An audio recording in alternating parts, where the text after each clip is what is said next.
آج ہم بات کریں گے طنز و مزاح کی۔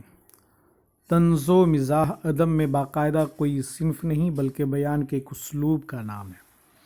اردو ادب میں طنز و مزاح کو عموماً اظہار کا ایک ہی اسلوب سمجھ لیا جاتا ہے، لیکن دراصل ایسا نہیں ہے۔ طنز اور مزاح دونوں کی الگ الگ پہچان ہے۔ یہ ضرور ہے کہ اردو کے بیشتر لکھنے والوں نے طنز و مزاح کو ایک مرکب کے طور پر پیش کیا، اس لیے دونوں کو ایک ہی سمجھا جانے لگا۔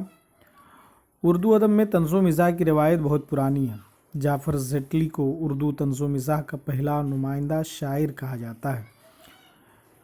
اگر ہم یہاں پہ ایک آبجیکٹیو کوشچن بن سکتا ہے کہ اردو طنز و مزاح کا پہلا نمائندہ شاعر کون ہے، تو جواب ہو جائے گا جعفر زیٹلی۔ 17ویں صدی کے ایک باغی شاعر تھے یہ۔ ان کے مزاح میں پھکڑ پن نمایاں ہے۔ 18ویں صدی میں میر اور سودا کے یہاں بھی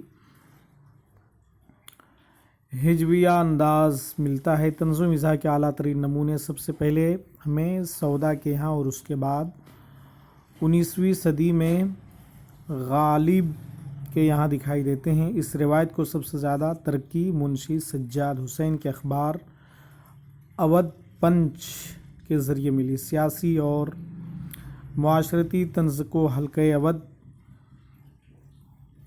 پنچ نے غیر معمولی ترقی دی۔ شاعری میں طنز و مزاح کے لحاظ سے سب سے بڑا نام اکبر الہ آبادی کا ہے۔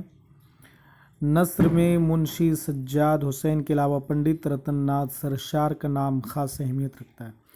20ویں صدی کے نثر نگاروں میں طنز و مزاح کی روایت جن لوگوں نے آگے بڑھائی ہے ان میں فرحت اللہ بیگ، رشید احمد صدیقی، مرزا عظیم بیگ چغتائی، پطرس بخاری، شوکت تھانوی، ملا رموزی، کنہیا لال کپور، ابن انشا شفیق الرحمان، فکر تنسوی، مشفق خواجہ، یوسف ناظم، کرنل محمد خان اور مجتبیٰ حسین وغیرہ معروف ہیں۔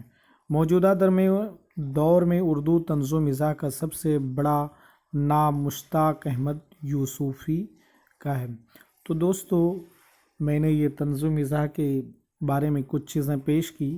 آگے یہ کے بعد دیگرے اور طنز و مزاح کیا ہوتی ہے اور ان کے بارے میں اور ہم تفصیلی گفتگو کریں گے۔